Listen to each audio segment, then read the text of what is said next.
기대해 나에게 주신 하루를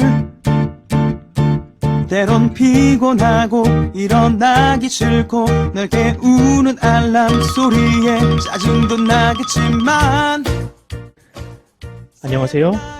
오늘도 부른 말씀 권순민 목사입니다. 쉬지 않고 나를 지키셨네. 오늘을 나에게 주셨네.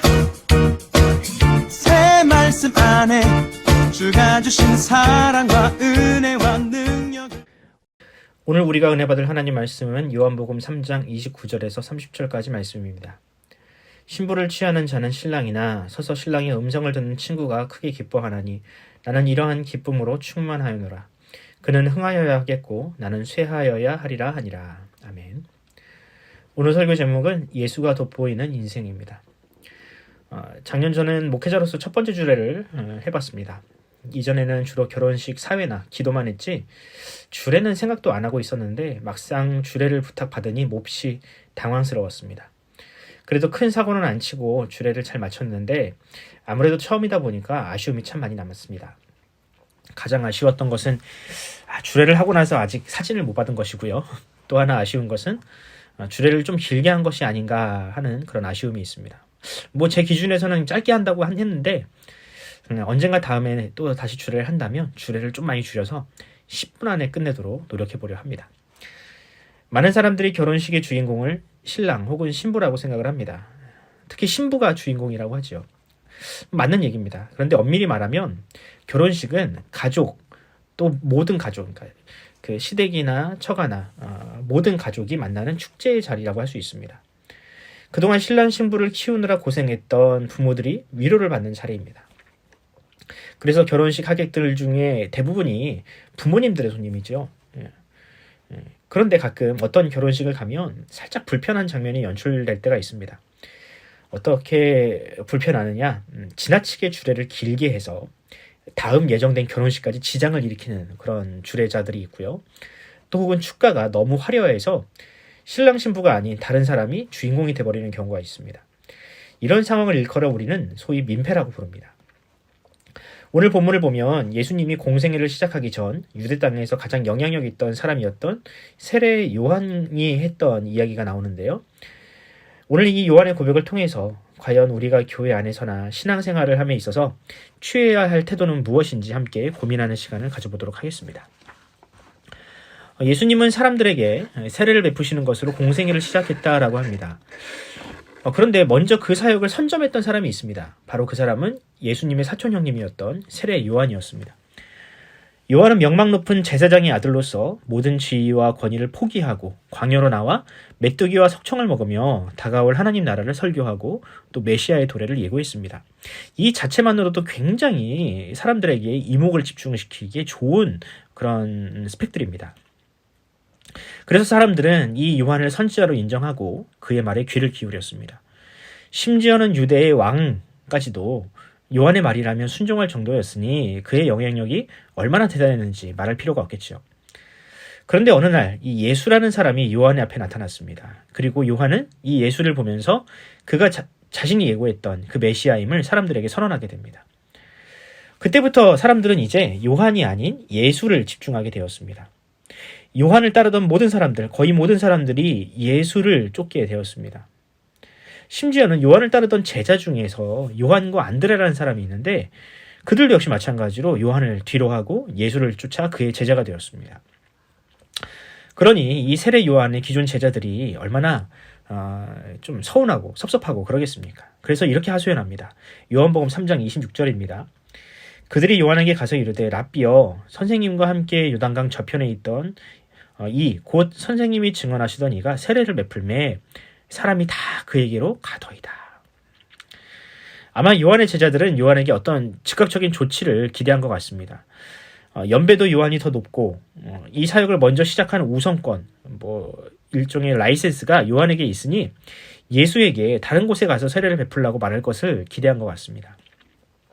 하지만 요한의 대답은 그들의 기대와는 전혀 달랐습니다. 오늘 읽은 본문을 보면 이 시샘과 시기로 가득했던 제자들과는 달리 주인공이 되고 싶어 했던 이 제자들과는 달리 요한은 이렇게 고백합니다. 29절과 30절입니다. 신부를 취하는 자는 신랑이나 서서 신랑의 음성을 듣는 친구가 크게 기뻐하나니 나는 이러한 기쁨으로 충만하여노라. 그는 흥하여야 하겠고 나는 쇠하여야 하리라 하니라. 자, 여기서 우리는 예수를 대하는 요한의 제자들과 요한의 차이를 발견할 수 있습니다. 어떤 차이가 있습니까? 요한의 제자들은 예수를 경쟁의 대상 혹은 이용의 대상으로 보고 있습니다. 수단으로 보고 있습니다. 그들은 예수가 아닌 자신이 따르는 요한이 더 돋보이길 원했으며 더불어 자신들도 그 인기에 편승하고 싶어 했습니다. 그러나 요한은 달랐습니다. 요한은 자신의 이름으로 하나님의 은혜만이 드러나기를 원했습니다. 요한이라는 이름 자체가 하나님의 은혜란 뜻이거든요. 그의 이름답게 그 이름에 걸맞은 인생을 살았습니다. 자신은 그리스도를 돋보이게 하고 그분의 사역을 위해 준비하는 역할만으로도 만족한다라고 굉장히 여러 번 이야기를 하고 다닙니다. 특히 오늘 본문을 보면 이런 비유가 나오죠. 마치 결혼식에 참석한 신랑의 친구가 신랑이 돋보이는 것을 보면서 그 자체로 기뻐하는 것처럼 나도 역시 마찬가지로 그와 같이 기쁘다. 요한의 이런 고백은 결코 쉬운 고백이 아닙니다. 왜냐하면 우리는 세상에서 조연이 아닌 주연이 되고 싶어하는 그런 본질적인 욕구가 있기 때문입니다. 요한도 우리와 똑같은 사람이었는데 왜 그런 마음이 없었겠습니까? 혈통적으로는 제사장의 아들이고 예수님보다 더 먼저 사람들에게 이목을 끌었던 사람입니다.